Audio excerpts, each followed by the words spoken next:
আসসালামু আলাইকুম। রাত 10টার শীর্ষ সংবাদে স্বাগত জানাচ্ছি আমি শাহনাজ পারভীন।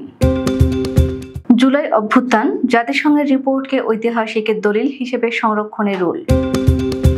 আওয়ামী লীগ সরকারের করা চুক্তিতে দেশে ফিরিয়ে আনা সম্ভব শেখ হাসিনাকে, দুদক চেয়ারম্যান। জুবাইদা রহমানকে সম্পূর্ণ রাজনৈতিক উদ্দেশ্যে সাজা দেওয়া হয়েছিল, মাহবুব উদ্দিন খোকন।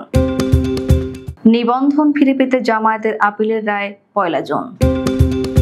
শেখ হাসিনার উপদেষ্টা তারিক সিদ্দিক স্ত্রী ও মেয়ের 13 ব্যাংক হিসাব অবরুদ্ধ। জবি শিক্ষার্থীদের লং মার্চে লাঠিপেটা, কাঁদানে গ্যাস নিক্ষেপ, শতাধিক আহত। সিঙ্গাইরে মমতাজকে গ্রেফতারের আনন্দে মিষ্টি বিতরণ। নেতাকর্মীদের টার্গেট করে হত্যা করা হচ্ছে, ছাত্রদল সাধারণ সম্পাদক। নানক সহ 11 জনের দেশ ত্যাগে নিষেধাজ্ঞা। টাঙ্গাইলে জেমসের কনসার্টে মোবাইল চুরির হিরিকে থানায় 129 জিডি। ঈদুল আজহা বাসের অগ্রিম টিকিট বিক্রি শুরু 16 মে। কারাগারে থেকে মোদিকে নিয়ে সতর্কবার্তা দিলেন ইমরান খান। সিরিয়ার উপর থেকে সব নিষেধাজ্ঞা তুলে নেওয়ার ঘোষণা ট্রাম্পের। শুনছিলেন শিরোনাম, এবার বিস্তারিত। জাতিসংঘের ফ্যাক্ট ফাইন্ডিং প্রতিবেদনকে ঐতিহাসিক দলিল হিসেবে সংরক্ষণ এবং এভিডেন্স হিসেবে সংরক্ষণ, ভবিষ্যৎ প্রজন্মের নলেজে রাখা ও রিসার্চের উদ্দেশ্যে সংরক্ষণের কেন নির্দেশ দেওয়া হবে না তা জানতে চেয়ে রুল জারি করেছেন হাইকোর্ট। এক সম্পূরক আবেদনের শুনানি শেষে বুধবার বিচারপতি ফাহমিদা কাদের ও বিচারপতি মুবিনা আসাফের হাইকোর্ট বেঞ্চ এ রুল জারি করেন। আদালতে আবেদনের পক্ষে ছিলেন রিটকারী আইনজীবী তানভীর আহমেদ। গণহত্যাকারী ও স্বৈর শাসককে টিকিয়ে রাখার ক্ষেত্রে দায়ীদের বিরুদ্ধে ব্যবস্থা নেওয়ার নির্দেশনা চেয়ে গত বছরের 13 অগস্ট হাইকোর্টে রিটটি করেন সুপ্রিম কোর্টের এই আইনজীবী। তখন আদালত কোটা সংস্কার আন্দোলনের প্রেক্ষাপটে সাধারণ জনগণের হত্যাকারীদের বিরুদ্ধে যথাযথ বিচারের নির্দেশ কেন দেওয়া হবে না তা জানতে চেয়ে রুল জারি করেছিলেন। আওয়ামী লীগ সরকারের সময় ভারতের সঙ্গে কারাবন্দী বিনিময় চুক্তির মাধ্যমে শেখ হাসিনাকে ফিরিয়ে আনা সম্ভব বলে মন্তব্য করেছেন দুদক চেয়ারম্যান ডক্টর মোহাম্মদ আব্দুল মোমেন। বুধবার সংস্থাটির কার্যালয়ে সাংবাদিকদের সাথে আলাপকালে একথা বলেন তিনি বলেন, সাবেক প্রধানমন্ত্রী শেখ হাসিনাকে দেশে ফেরাতে কাজ করছে দুদক, পাশাপাশি ব্রিটিশ এমপি টিউলিপ সিদ্দিককেও ফেরানোর চেষ্টা চলছে, এজন্য ইন্টারপোলের সহায়তা নেবে দুদক। ডাক্তার জুবাইদা রহমানকে সম্পূর্ণ রাজনৈতিক উদ্দেশ্যে সাজা দেওয়া হয়েছিল বলে দাবি করেছেন তার আইনজীবী SM Shahjahan O AM Mahbub Uddin Khokon. বুধবার সম্পদের তথ্য গোপন ও জ্ঞাত আয় বহির্ভূত সম্পদ অর্জনের অভিযোগে দায়ের করা মামলায় 3 বছরের সাজাপ্রাপ্ত বিএনপির ভারপ্রাপ্ত চেয়ারম্যান তারেক রহমানের স্ত্রী জুবাইদা রহমানকে জামিন দিয়েছেন হাইকোর্ট।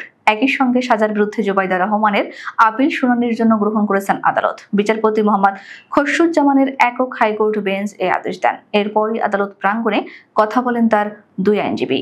রাজনৈতিক দল হিসেবে বাংলাদেশ জামায়াতে ইসলামীর বাতিল হওয়া নিবন্ধন ও প্রতীকে ফেরত চেয়ে আপিলের রায় আগামী 1 জুন ধার্য করেছেন আপিল বিভাগ। বুধবার প্রধান বিচারপতি ডক্টর সৈয়দ রেফাত আহমেদের নেতৃত্বাধীন 4 সদস্যের আপিল বিভাগ উভয় পক্ষের শুনানি শেষে রায়ের এদিন ধার্য করেন। আদালতে আবেদনের পক্ষে শুনানিতে ছিলেন সিনিয়র আইনজীবী এহসান ও সিদ্দিক ও আইনজীবী মোহাম্মদ শিশির মনির। এর আগে গত 12 মার্চ রাজনৈতিক দল হিসেবে জামায়াতে ইসলামের বাতিল হওয়া নিবন্ধন ফিরে পেতে আপিলের শুনানি শুরু হয়। জুলাই আগস্টে গণ অভ্যুত্থানের মুখে ভারতে পালিয়ে যাওয়া সাবেক প্রধানমন্ত্রী শেখ হাসিনার সামরিক উপদেষ্টা তারিক আহমেদ সিদ্দিক, স্ত্রী শাহিন সিদ্দিক এবং মেয়ে নুরিন সিদ্দিকের নামে বিভিন্ন ব্যাংকে থাকা 13টি হিসাব অবরুদ্ধের আদেশ দিয়েছেন আদালত। এসব হিসাবে 6,79,67,271 টাকা রয়েছে। ঢাকার মহানগর জ্যেষ্ঠ বিশেষ জজ জাকির হোসেন গালিব বুধবার দুদকের আবেদনের পরিপ্রেক্ষিতে এ আদেশ দেন। দুদকের জনসংযোগ কর্মকর্তা আক্তারুল ইসলাম এ তথ্য নিশ্চিত করেছেন। মামলার তদন্ত কর্মকর্তা দুদকের উপপরিচালক মনিরুল ইসলাম এসব ব্যাংক হিসাব অবরুদ্ধ চেয়ে আবেদন করেছিলেন। আবাসন ভাতা প্রস্তাবিত পূর্ণাঙ্গ বাজেট অনুমোদন সহ 3 দফা দাবিতে প্রধান উপদেষ্টার বাসভবন যমুনার উদ্দেশ্যে জগন্নাথ বিশ্ববিদ্যালয়ের শিক্ষার্থীদের লং মার্চ কর্মসূচিতে লাঠিপেটা, কাঁদানে গ্যাস ও সাউন্ড গ্রেনেড নিক্ষেপ করেছে পুলিশ। এ ঘটনায় শিক্ষক, শিক্ষার্থী ও সাংবাদিক সহ আহত হয়েছেন শতাধিক। আহতদের মধ্যে প্রায় 30 জন ঢাকা মেডিকেল কলেজ হাসপাতালে চিকিৎসাধীন। প্রতিবাদে শিক্ষক, শিক্ষার্থীরা রাজধানীর কাকরাইল মসজিদ এলাকায় সড়কের সামনে বসে পড়েন। বুধবার দুপুরে রাজধানীর কাকরাইল মসজিদ মসজিদ এলাকায় এই ঘটনা ঘটে। মানিকগঞ্জ সিংহের উপজেলা স্বেচ্ছাসেবক দলের সিনিয়র যুগ্ম আহ্বায়কের আয়োজনে মানিকগঞ্জ ২ আসনের বিনা ভোটের সাবেক সংসদ সদস্য ও গায়িকা মমতাজ বেগমকে গ্রেফতারের আনন্দে মিষ্টি বিতরণ করা হয়েছে। ১৪ মে বুধবার উক্ত কর্মসূচি পালন করা হয়। বিক্ষোভ মিছিলটি সিংহের বিএনপি কার্যালয়ের সামনে থেকে শুরু হয়ে সিংহের বাজার প্রদক্ষিণ করে ফের বিএনপির কার্যালয়ের সামনে এসে নৃত্য ব্রিমসদের বক্তব্যের মাধ্যমে শেষ হয়। এ সময় তারা মমতাজ বেগমের ফাঁসি দাবি করেন। উপজেলা স্বেচ্ছাসেবক দলের সিনিয়র যুগ্ম আহ্বায়ক সাইদুর রহমান সাগর, সিংহের পৌর যুব দলের সিনিয়র যুগ্ম আহ্বায়ক রফিকুল ইসলাম মিন্টু, ছাত্রদল সহ বিএনপির অন্যান্য নেতাকর্মীরা বক্তব্য রাখেন। ছাত্রদলের নেতাকর্মীদের টার্গেট করে হত্যা করা হচ্ছে বলে অভিযোগ করেছেন সংগঠনটির সাধারণ সম্পাদক নাসির উদ্দিন নাসির। তিনি বলেন, আমরা দেখেছি বাংলাদেশ জাতীয়তাবাদী ছাত্রদলের নেতাদের টার্গেট করে হত্যা করা হচ্ছে, অথচ সরকার তা নিয়ে নিশ্চুপ।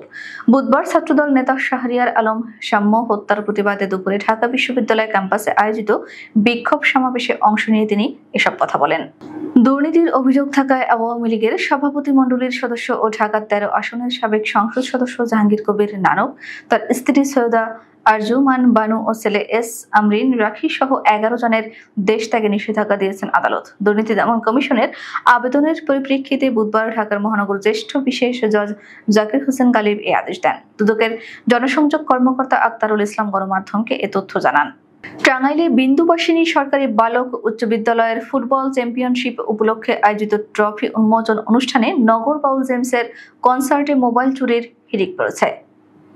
মঙ্গলবার রাতে টাঙ্গাইল শহীদ মারুফ স্টেডিয়ামে এই ঘটনা ঘটে। এছাড়াও কনসার্টে কয়েকজন নারীকে শ্লীলতাহানিরও অভিযোগ উঠেছে। মোবাইল চুরির ঘটনায় মঙ্গলবার রাত থেকে বুধবার দুপুর পর্যন্ত কমপক্ষে ১২৯ জন থানায় জিডি করেছেন। জানা যায়, মঙ্গলবার সন্ধ্যায় চ্যাম্পিয়নশিপের ট্রফি উন্মোচন এদিন রাত ৯টার দিকে জেমস মঞ্চে ওঠেন। তার জনপ্রিয় একের পর এক গানের সুরে দর্শকদের মাতোয়ারা করে তোলেন। জেমসের কনসার্টে টানে পুরো স্টেডিয়াম কানায় কানায় পূর্ণ ছিল। আসন্ন ঈদুল আজহা উপলক্ষে ১৬ মে থেকে দূরপাল্লার বাসের অগ্রিম টিকিট বিক্রি শুরু করবে বাস মালিকরা। ২৯ মে থেকে ঈদের আগ পর্যন্ত যাত্রার টিকিট এই অগ্রিম বিক্রির আওতায় থাকবে। বাংলাদেশ বাস ট্রাক ওনার্স অ্যাসোসিয়েশনের এক সভায় এই সিদ্ধান্ত নেওয়া হয়েছে।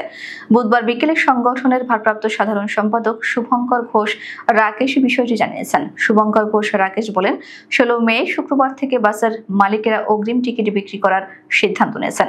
এদিন থেকে যাত্রীরা একযোগে অনলাইনে ও কাউন্টার থেকে বাসের টিকিট কিনতে পারবেন। তবে অনেক পরিবহন এবার পুরোপুরি টিকিট অনলাইনে বিক্রি করবে, ফলে যাত্রীরা বাসের কাউন্টার ও অনলাইন উভয় মাধ্যমেই টিকিট পাবেন। পাকিস্তানের সাবেক প্রধানমন্ত্রী এবং বর্তমানে কারাবন্দী বিরোধী নেতা ইমরান খান ভারতীয় আগ্রাসনের বিরুদ্ধে দেশকে সজাগ থাকার আহ্বান জানিয়েছেন। ভারতের সঙ্গে সাম্প্রতিক সংঘাতের কথা উল্লেখ করে তিনি বলেন, মোদি অবশ্যই প্রতিশোধ নেবে। বিশ্বকাপজয়ী সাবেক এই তারকা ক্রিকেটার ভারতের বিরুদ্ধে পাকিস্তানের সশস্ত্র বাহিনীর উপযুক্ত জবাবের প্রশংসা করেছেন। বুধবার ১৪ মে এ তথ্য জানিয়েছে পাকিস্তানি সংবাদ মাধ্যম দ্য ডন। মধ্যপ্রাচ্যের দেশ সিরিয়ার উপর থেকে সব ধরনের নিষেধাজ্ঞা তুলে নেওয়ার ঘোষণা দিয়েছেন মার্কিন প্রেসিডেন্ট ডোনাল্ড ট্রাম্প। বুধবার দীর্ঘ ২৫ বছর পর যুক্তরাষ্ট্র ও সিরিয়ার নেতাদের মধ্যে প্রথম সরাসরি বৈঠকের আগের দিন মঙ্গলবার এই ঘোষণা দেন তিনি। বুধবার সৌদি আরবের রাজধানী রিয়াদে অনুষ্ঠিত এক সম্মেলনে মার্কিন প্রেসিডেন্ট ডোনাল্ড ট্রাম্প ও সিরিয়ার অন্তর্বর্তীকালীন প্রেসিডেন্ট আহমেদ আল শারার মধ্যে ঐতিহাসিক বৈঠক হয়। এরপর ট্রাম্প বলেন, আমরা সিরিয়াকে একটি নতুন সূচনা দিতে চাই। তিনি আরও জানান, সৌদি যুবরাজ মোহাম্মদ বিন সালমান ও তুরস্কের প্রেসিডেন্ট রিসেপ তাইয়েব এরদোয়ানের সঙ্গে আলোচনার পর এই সিদ্ধান্ত নেওয়া হয়েছে। আমাদের আগামীকাল দুপুর ২টার শীর্ষ সংবাদ দেখার আমন্ত্রণ জানিয়ে এখনকার মতো বিদায় নিচ্ছি। দর্শক, ভিডিওটি শেষ পর্যন্ত দেখার জন্য আপনাকে অসংখ্য ধন্যবাদ। নিত্য নতুন সংবাদ পেতে আমাদের ইউটিউব চ্যানেলটি সাবস্ক্রাইব করুন ও নিয়মিত নোটিফিকেশন পেতে বেল বাটনটি ক্লিক করুন এবং আমাদের ফেসবুক পেজটিতে লাইক করুন। এছাড়াও আমাদের ভিডিওতে লাইক দিয়ে শেয়ার করুন। আল্লাহ হাফেজ।